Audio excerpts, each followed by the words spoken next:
Assalamu alaikum. This is me Nadia Sarwat. Welcome to the third lecture of green chemistry. जिससे कि हमने green chemistry का एक chapter को स्टार्ट किया था जिसका नाम है a green evaluation of existing analytical methods. तो आज थर्ड लेक्चर के अंदर हम पढ़ेंगे रीजन कंजप्शन और वेस्ट जनरेशन के बारे में और ग्रीन केमिस्ट्री के प्रिंसिपल्स को स्टडी करेंगे, उनकी कंपैटिबिलिटी के बारे में पढ़ेंगे और एनालिटिकल फिगर्स के मेरिट्स को डिस्कस करेंगे। सो आई विल सजेस्ट कि अगर आपने पहली दो वीडियोस नहीं देखी हैं इस चैप्टर की तो काइंडली आप वो देख लें, क्योंकि कुछ चीज़ें हम डिस्कस करते आ रहे हैं इन सीक्वेंस। तो आपको पहले वो चीज़ें क्लियर होना ज़रूरी है कि वो क्या चीज़ है, तो तब आपको ये वाला लेक्चर जो है कम्प्लीटली समझ में आएगा। Let's move towards our topic that is the reagent consumption and waste generation. तो सबसे पहले तो हमें ये ध्यान में रखना है कि ग्रीन एनालिटिकल केमिस्ट्री का पर्पस क्या है।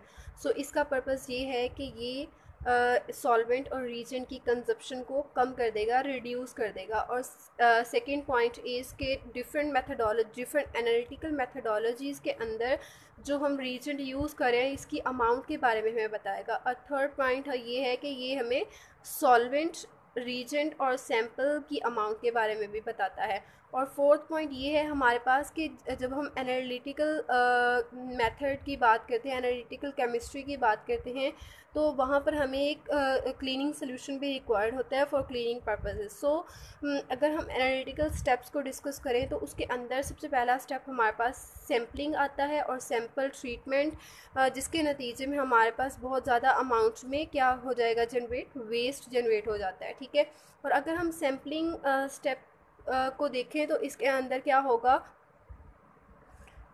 हमें एक specific enough amount of sample required होता है ताकि हम अपने डाटा को रिप्रेजेंट कर सकें। मीन्स टू से कि जैसे हम अपने सैम्पल की करेक्टराइजेशन करवाते हैं तो उसके लिए हमें इनफ सैम्पल रिक्वायर्ड होता है।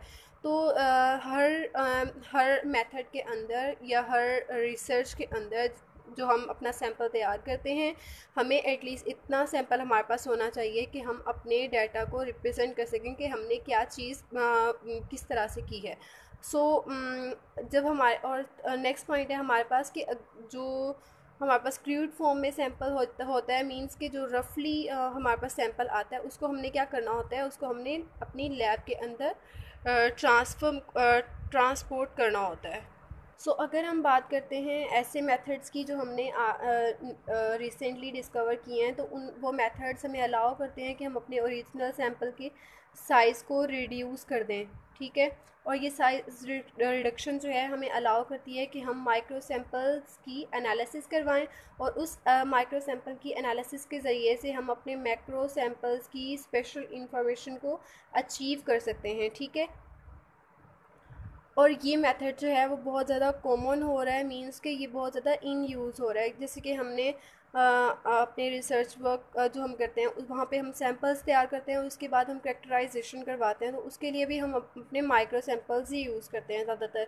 और अगर हम इन फील्ड मेथड्स की बात करें तो इन फील्ड मेथड जो है वो हमें इस तरह से एडवांटेज देता है कि ये इन्वामेंटल इंसिडेंट्स को अवॉइड करता है। ठीक है। और अगर हम ऑन साइट एनालिटिकल कैपेबिलिटीज़ को यूज़ करते हैं तो उससे क्या होगा कि जो कंटामिनेटेड मटेरियल होगा उसको हम रिमूव कर देंगे, जिससे कॉस्ट होगी ना, क्लीन अप की जो कॉस्ट होती है वो सब्सटेंशियली रिड्यूस हो जाएगी। और इन्वामेंटल पॉइंट ऑफ व्यू से अगर हम देखें तो यहाँ पर क्या होता है कि एनालिटिकल मैथडोलॉजीज़ या एनालिटिकल एप्लीकेशन अप्लाई करने के बाद जो हमारे पास सैम्पल बचता है वो एज अ एनालिटिकल वेस्ट हमारे पास मौजूद होता है। और उस एनालिटिकल वेस्ट को हमने डिस्पोज़ करना होता है और उसको हमने ऐसे डिस्पोज़ करना है कि वो हमारे लिए किसी किस्म का हैज़र्ड क्रिएट ना करे, मींस कि किसी भी किस्म की मिसहैपनिंग का बायस ना बने, जिसके अंदर लैंडफिल हो सकता है और वाटर पोल्यूशन का बायस भी बन सकता है। और इस वजह से आजकल क्या हो रहा है कि सैंपल रिडक्शन का जो है क्राइटेरिया वो ज़्यादा इन हो रहा है, जिसकी वजह से हम थोड़े सैंपल से अपनी ज़्यादा एक्यूरेट इंफॉर्मेशन हासिल कर सकते हैं और ज़्यादातर मिस हैपनिंग्स को, ज़्यादातर हैज़र्डियस इफेक्ट को अवॉइड कर सकते हैं। तो हम बात कर रहे थे सैंपल ट्रीटमेंट के अंदर जो एनालिटिकल स्टेप्स यूज़ करते हैं उनकी। तो एनालिटिकल स्टेप्स में सबसे पहला स्टेप हमारा सैंपल ट्रीटमेंट का होता है, जो कि बहुत ज़्यादा ग्रीन लिमिटिंग है, ठीक है। और बहुत से केसेस में ऐसा होता है कि हमने सैंपल के अंदर से, जो हमारे पास क्रूड सैंपल होता है, मींस के रफ जो सैंपल होता है, उसके अंदर से हमने एनालाइट को एक्सट्रैक्ट करवाना होता है, जिसके लिए हमें डाइजेशन करवाने की ज़रूरत पड़ती है, एक्सट्रैक्शन करवाने की ज़रूरत होती है और डाई सोल्यूशन करवानी होती है। तो इस सब के लिए हमें क्या करना होगा, हमें सॉल्वेंट और रीजेंट यूज़ करना पड़ता है, जो कि बहुत ज़्यादा कॉस्टली होता है, एक्सपेंसिव मटेरियल होता है और इसके इन्वायरमेंट पे भी साइड इफ़ेक्ट्स काफ़ी होते हैं, मींस के हैज़र्डियस होता है ये। और जैसे जैसे हमारे एनालिटिकल मेथड्स के लिए सॉल्वेंट और रीजेंट की रिक्वायरमेंट बढ़ती जाएगी, वैसे तो उसका कोई पॉजिटिव इफेक्ट नहीं होगा उस मेथड की एनालिटिकल फीचर्स के ऊपर। So we can say that कि सॉल्वेंट और रीजेंट की जो रिडक्शन है, इसका ना सिर्फ इन्वायरमेंट के ऊपर जो है इन्वायरमेंट के लिए कन्वीनियंट है, बल्कि इकोनॉमिकल पॉइंट ऑफ व्यू से भी ये बहुत ज़्यादा इम्पॉर्टेंट है, बहुत ज़्यादा इफ़ेक्टिव है कि हम रीजेंट और सॉल्वेंट की कंजप्शन को कम करें। सो वंस अगेन हम सेकेंड लेक्चर वाली बात कर रहे हैं कि हमें सैम्पल ट्रीटमेंट के लिए ऑल्टरनेटिव मेथड यूज़ करने की ज़रूरत है, जिसके अंदर हमारे पास माइक्रोवेव असिस्टेड एक्सट्रैक्शन आ जाती है, पीएसी और सोनिकेशन आ जाती है, जिसके ज़रिए से हम क्या करते हैं, अपने सैंपल के अंदर से सॉल्वेंट को रिमूव करते हैं और इसकी अमाउंट ऑलमोस्ट 100 मिलीलीटर से टेंस ऑफ मिलीलीटर तक रिड्यूस हो सकती है बाय यूजिंग दीज मेथड्स। और इन मेथड्स को हम सेकेंड लेक्चर के अंदर पढ़ चुके हैं और आप एक बार काइंडली वो देख लीजिए, उसका लिंक आपको डिस्क्रिप्शन। हमारे पास एक क्वेश्चन रेज होता है कि जो मेथडोलॉजीज़ हम पीछे पढ़ चुके हैं कि सोनिकेशन, पीएसी और माइक्रोवेव असिस्टेड ट्रीटमेंट जो है, ये अगर हम यूज़ करते हैं तो उससे हमें क्या फ़ायदा होता है। तो उससे हमें ये फ़ायदा होता है कि उसको हम क्लोज सिस्टम के अंदर परफॉर्म करवा सकते हैं और इसके अंदर एनालिस्ट का और सैम्पल एंड रीजन का आपस में कांटेक्ट जो है वो मिनिमाइज़ हो जाएगा। उस कांटेक्ट की मिनिमाइजेशन की वजह से एक्सीडेंटल रिस्क जो है वो भी कम हो जाएगी, मींस के हैज़र्डियस इफेक्ट जो होंगे वो कम हो जाएंगे। तो इस एक तो सॉल्वेंट और एसिड्स की अमाउंट भी कम यूज़ होगी और दूसरा ये कि सैम्पल ट्रीटमेंट की टाइमिंग भी इन्हांस हो जाएगी, ठीक हो गया। और जो ऑटोमेटेड अप्रोचेस हमें सेफ़ और ग्रीन ऑल्टरनेटिव्स ऑफ़र करती हैं, उसके अंदर हम रीजन कंजप्शन को कम करते हैं और जो हमारे पास अनयूज रीजन मौजूद होता है उसको हम डिस्पोज होने से बचा सकते हैं, ताकि हम उसको आने वाले टाइम में यूज़ कर सकें और उसके डिस्पोज होने से हमारे इन्वायरमेंट के अंदर मज़ीद वेस्ट जनरेट ना हो, ठीक है। और अगर हम अप्लाई करते हैं अपना ट्रेडिशनल बैच सिस्टम, तो उसके अंदर हम क्या कर रहे होते हैं, अपने ग्लास मटेरियल और प्लास्टिक मटेरियल को वॉश कर रहे होते हैं, जिसकी वजह से क्या होता है कि एक एडिशनल वेस्ट जनरेट हो जाता है और हमारे एनालिसिस की जो कॉस्ट होती है वो भी बढ़ जाती है, क्योंकि उसके अंदर हम क्या कर रहे होते हैं, हम क्लीनिंग सॉल्यूशंस भी तो यूज़ कर रहे होते हैं ज़्यादा से ज़्यादा फॉर वॉशिंग पर्पसेस। तो इन्वायरमेंट के ऊपर इसके ज़्यादा साइड इफ़ेक्ट होंगे हमारे ट्रेडिशनल बैच सिस्टम के as compare to the green alternatives. तो जो हमारा बैच सिस्टम है, ये जो है ज़्यादा सस्टेनेबल प्रैक्टिस नहीं रही as compare to the green alternatives offered by the automated approaches. So पीछे जो हम प्रॉब्लम्स डिस्कस कर चुके हैं उनको मद्देनज़र रखते हुए हमने फ्लो अप्रोचेस को सिस्टमेटिकली ऐसे यूज़ करना है कि हम अपने लैब वेस्ट को मिनिमाइज़ कर सकें। उनको हम मिनिमाइज़ किस तरह से कर सकते हैं, उनको हम मिनिमाइज़ करने के लिए हमें रीजन की कंजप्शन जो है वो कम से कम करनी होगी और एक सेल्फ क्लीनिंग सेटअप रखना होगा, जिसके अंदर हम हमारे कैरियर सॉल्यूशंस जो हैं उनका वॉल्यूम जो होगा वो रिड्यूस होगा, जिसकी एज अ रिज़ल्ट उसके रिज़ल्ट में हमारे पास एक लैब वेस्ट के अंदर एक ड्रास्टिक रिडक्शन आ जाएगी। और ये बेस्ट वे है लैब वेस्ट को कम करने का। तो रिसेंट ईयर्स के अंदर एक वर्क पब्लिश हुआ है जिसके अंदर उन्होंने हमें लैब प्रोडक्टिविटी, टाइम एनालिसिस की कंप्लीट इंफॉर्मेशन, कंप्लीट डाटा दिया है, जिसके अंदर उन्होंने हमें बताया कि रीजेंट कंज्यूम पर 100 एनालिसिस और वेस्ट वॉल्यूम जनरेटेड पर सेशन, उसका उन्होंने हमें डाटा दिया है। और ये अप्रोच हमें बताती है कि ऑटोमेशन जो है एक बेस्ट वे, इफ़ेक्टिव वे है for highlighting the green approaches with respect to unsustainable ones. Means कि हम अपने ट्रेडिशनल वेज को अगर कंपेयर करें विद दिस ऑटोमेशन, तो ऑटोमेशन वाली टेक्निक्स तो हम क्या फाइंड करेंगे, हम ये फाइंड आउट कर सकेंगे, आइडेंटिफाई कर सकेंगे कि ऑटोमेशन जो है ये एक बेस्ट वे है ग्रीन अप्रोचेस को अटेन करने का। सो अगर हम एवेलुएट करें कि हमारे पास वेस्ट कहाँ कहाँ से जनरेट हो रहा होता है, तो हमें पता है कि अमाउंट ऑफ सैम्पल एक, तो दूसरा अमाउंट ऑफ रीजेंट और सॉल्वेंट पर सैम्पल्स के हिसाब से, और जो हमें रीजेंट रिक्वायर्ड होता है और उसकी स्टेबिलिटी, अमाउंट ऑफ सोल्यूशन जो हम यूज़ कर रहे होते हैं फॉर क्लीनिंग पर्पसेस, उन सबको मिला के जो हमारे पास टोटल वेस्ट होता है फ्लो सिस्टम के अंदर पर और उसके हिसाब से, और जबकि बैच सिस्टम के अंदर जो है पर 100 analysis. So let's discuss about the next point, that is the compatibility of green chemistry principle and the main analytical features of merits। तो जब हम ग्रीन केमिस्ट्री प्रिंसिपल्स की बात करते हैं तो सबसे पहला हमारे पास जो बात हमारे जहन में आनी चाहिए वो तो ये है कि ये एनालिटिकल मेथड्स के अंदर ऐसी इम्प्रूवमेंट लाती है जिससे वो मेथड जो है बहुत ज़्यादा इफेक्टिव हो जाए, उसके साइड इफ़ेक्ट्स कम हो जाए towards the environment and operator. So we can say that the greening of a method means कि ये हमें ऐसा वे, ऐसी इम्प्रूवमेंट लाए मेथड के अंदर कि जो इन्वायरमेंट और ऑपरेटर के लिए सेफ़ हो। और जो ग्रीन मेथड्स का ने जो माइलस्टोन तय किया है उसका मेन मकसद, मेन कंसर्न यही है कि टॉक्सिक और हैज़ार्डियस रीजन को रिप्लेस किया जा सके with those reagents are those solvents that are more effective but not toxic. So reduction, तो इससे क्या होगा, इस रिप्लेसमेंट से क्या होगा कि इसके अंदर operator risk, energy consumption, reagent consumption और वेस्ट जनरेशन कम हो जाएगी। तो इन रिडक्शंस को हम बहुत से केसेस में इन सम केसेस हम इनको कॉम्प्रोमाइज़ कर सकते हैं इनकी रिडक्शन को, but in case of analytical methods जो उसकी फ़ीचर्स जो हैं एनालिटिकल मेथड्स की, जिसके अंदर उसकी एक्यूरेसी आ जाती है, representativeness, traceability, precision, selectivity, sensitivity आती है, हम उसको कॉम्प्रोमाइज़ नहीं कर सकते।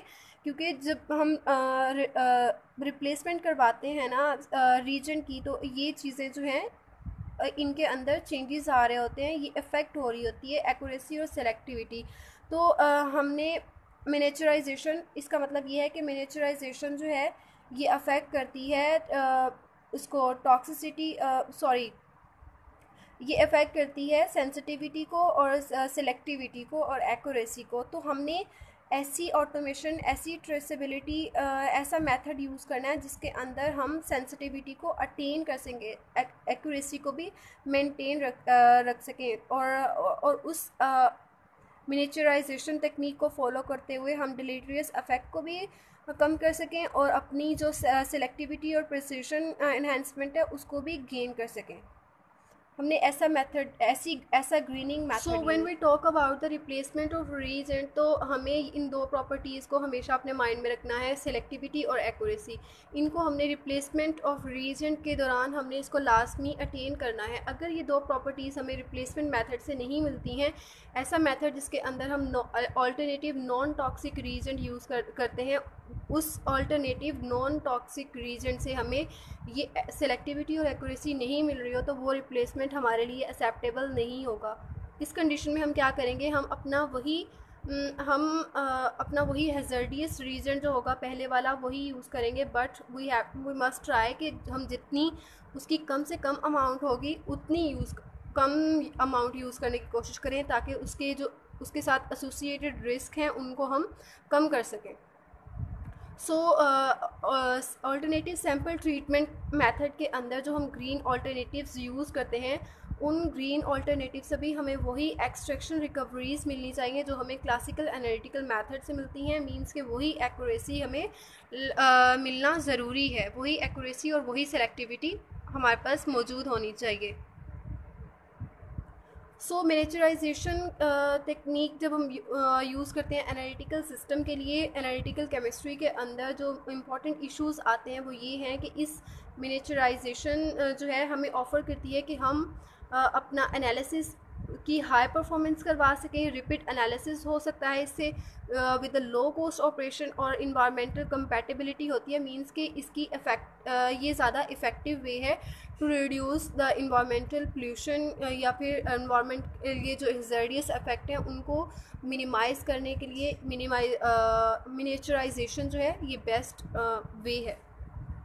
और इस मेथड के ज़रिए से हम सैम्पल एनर्जी वेस्ट और रीजन कंजप्शन को रिड्यूस कर सकते हैं। बट इस मेथड से क्या होता है, ये एक चीज़ याद रखने वाली है, मिनिएचराइजेशन टेक्निक से रिप्रेजेंटेटिव डाटा इफ़ेक्ट होता है। रिप्रेजेंटेटिव डाटा के बारे में हम पिछली स्लाइड में पढ़ चुके हैं कि इसके अंदर ओरिजिनल डाटा की सिलेक्टिविटी, प्रिसिशन, सेंसिटिविटी जो है ये अफेक्ट हो जाती है। सो हमने क्या किया है, हमने न्यू माइक्रोफ्लूइडिक सिस्टम डेवलप किया है जिससे हम अपने सैम्पल्स की ऑटोमेटिक एनालिसिस करवा सकते हैं इन पोर्टेबल मल्टी एनालाइट सेंसर्स। और और इस मेथड के ज़रिए से इस डाटा की रिप्रेजेंटेटिवनेस जो होगी वो भी इम्प्रूव होगी। सो ये बात तो हमारे पास एक क्लियर है ना कि हमने ऐसा ऑल्टरनेटिव मेथड बिल्कुल भी यूज़ नहीं करना जिसके अंदर सेलेक्टिविटी और सेंसिटिविटी, एक्यूरेसी डिस्टर्ब हो, अफेक्ट हो जाए। ठीक है, हमें वही ऑल्टरनेटिव्स यूज़ करने हैं जिनके अंदर हमें सेलेक्टिविटी और एक्यूरेसी लाजमन अटेन हो।